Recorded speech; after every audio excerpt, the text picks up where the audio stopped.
అస్సలాముఅలైకుం. Welcome to my channel. Hi అండి. అందరూ ఎలా ఉన్నారు? బాగున్నారా? నేను కూడా చాలా బాగున్నాను.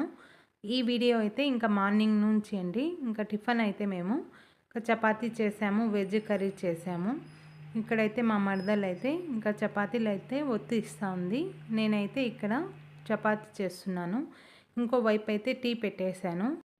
ఇంకా మా ఆయన కూడా ఇక్కడ టిఫిన్ చేస్తున్నారు. ఇంకా మా ఆయనకి టిఫిన్ ఇచ్చేసి నేనైతే ఇంకా చపాతీలు ఉంటే అవి కూడా చేస్తున్నాను ఇక్కడ.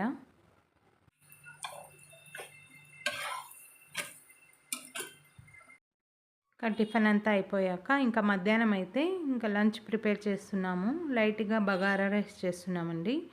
ఇంకా మటన్ కర్రీ చేస్తున్నాము. ఇంకా బగారా రైస్ కోసం అయితే ఇక్కడ బియ్యం కూడా కడిగి పెట్టేసాము. ఇంకా నేనైతే ఇంకా నా టైలరింగ్ వర్క్ చేసుకుంటా ఉన్నాను ఇక్కడ. ఈసారి అయితే నేను ఇంట్లో మిషన్ ఉంది కాబట్టి అమ్మ వాళ్ళ ఇంట్లో వచ్చి ఒక 10 డేస్ వరకు ఉన్నాను ఇక్కడే. ఇంకా లాస్ట్ ఇయర్ ఇంకా వీళ్ళైతే పిలుస్తూనే ఉంటారు. నాకైతే ఈ వర్క్ ఉంటుంది కాబట్టి నేను రానండి. వచ్చిన ఒక 2 డేస్ ఉంటాను అంతే నేను. ఈసారి మిషన్ ఉంది కాబట్టి ఇంట్లోనే ఇక్కడే వర్క్ చేసుకొని ఒక 10 డేస్ వరకు ఇక్కడే ఉన్నాను నేను. ఇక్కడైతే మా అన్నయ్య ఇంకా మన ఆంధ్రప్రదేశ్లో అయితే పోలింగ్ ఉంది కదండి దగ్గరలో. ఇక్కడైతే ఐడి కార్డు ఇచ్చేకొచ్చారు. ఇక్కడ ఇవన్నీ మావే అనేసి ఇంకా అన్నయ్య అయితే చూపిస్తున్నారు ఇక్కడ. ఇవన్నీ తీసుకుంటా ఉంటే ఇంకా అమ్మ అయితే మటన్ కర్రీ చేశారండి. ఇంకా అమ్మ చేసిన మటన్ కర్రీ ఒకసారి మీకు చూపిద్దామనేసి నేను వీడియో తీశాను. ఇంకా ఫస్ట్ అయితే అమ్మ కుక్కర్లో నూనె వేసి వేడి చేసేకి పెట్టారు. ఇక్కడైతే బగారా రైస్ రెడీ అయిపోయిందండి. ఇంకా బాగా వేడి అయ్యాక నూనె ఇంకా ఉల్లిపాయ వేసి గోల్డెన్ కలర్ వచ్చేలాగా ఫ్రై చేశారు. ఇంకా ఆ తర్వాత అయితే అల్లం వెల్లుల్లి పేస్ట్ అయితే 2 టీ స్పూన్ వేశారండి కేజీ మటన్కి. ఈ అల్లం వెల్లుల్లి పేస్ట్ అయితే బాగా ఫ్రై చేసుకుంది అమ్మ కాసేపు.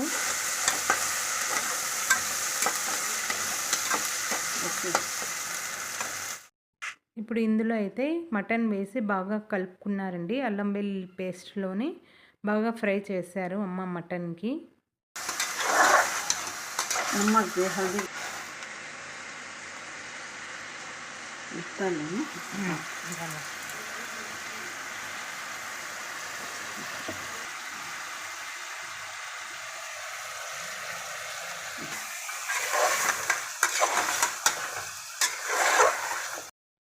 పసుపు ఉప్పు వేసి ఒక 5 నిమిషాల వరకు అయితే మూత పెట్టి ఉడకనివ్వాలి. ఇంకా ఇక్కడైతే నేను కొబ్బరి పొడి అయితే ఉంటే ఇంకా కొబ్బరి పొడి పేస్ట్ చేస్తున్నాను నీళ్ళు వేసి.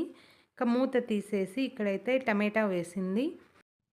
ఇక్కడైతే ధనియాల పొడి 3 టీ స్పూన్ ఇంకా కారం పొడి అయితే 3 టీ స్పూన్లు వేసి పక్కన పెట్టుకుంది అమ్మ. ఇంకా టమాటా వేసిన మటన్ అంతా కలిపేసి బాగా ఆ తర్వాత అయితే కారం పొడి ఇంకా ధనియాల పొడి వేసి ఇంకా పుదీనా కొత్తిమీర ఇది అంతా వేసి ఒక 5 నిమిషాల వరకు బాగా ఉడికినిచ్చింది మూత పెట్టేసి. నీళ్ళైతే ఏం వేయలేదండి. ఇంకా అలాగే ఉడుకుతూ ఉంది. ఇక్కడైతే ఒక 5 నిమిషాల తర్వాత ప్లేట్ తీసేసి ఒకసారి అంతా కలిపేసి ఆ తర్వాత అయితే కొబ్బరి పేస్ట్ అండి. ఇంకా నీళ్ళు వేసి కొబ్బరి పేస్ట్ చేసుకున్నాను. ఇంకా కొబ్బరి పేస్ట్ వేసేసి ఇంకా నీళ్ళైతే చిక్కగా లేకుండా పల్సాగా లేకుండా మీడియంలో వేసుకున్నామండి ఇలాగా.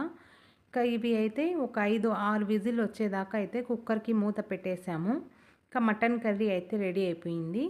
ఇక్కడైతే అమ్మ ఇంకా సద్దలు అయితే క్లీన్ చేస్తూ ఉంది. ఇలాగా క్లీన్ చేయాలంటే నాకు రాదండి. ఇంకా అమ్మతోనే ఇలాగా క్లీన్ చేయించుకుంటూ ఉంటాను నేను. ఇంకా రాగులు ఇంకా పల్లీలు ఉన్నాయండి వలిచేటివి. ఇవి కూడా తీసుకొని వచ్చాను నేను ఇవన్నీ క్లీన్ చేసుకునే.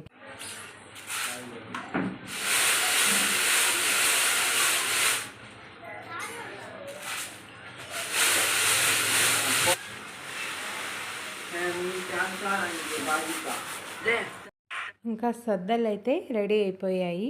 ఇంకా రాగులండి. ఇంకా రాగులు కూడా క్లీన్ చేస్తున్నారు.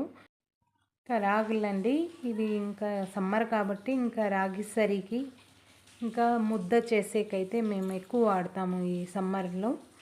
ఇవి కూడా క్లీన్ చేయించుకుంటాను నేను అమ్మతో.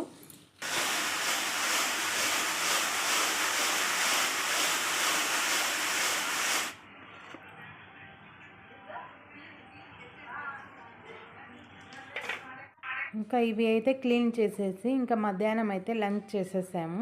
ఇంకా లంచ్ అంతా అయిపోయాక ఇంకా పల్లీలు ఉంటే ఇవి వలిచామండి మేము.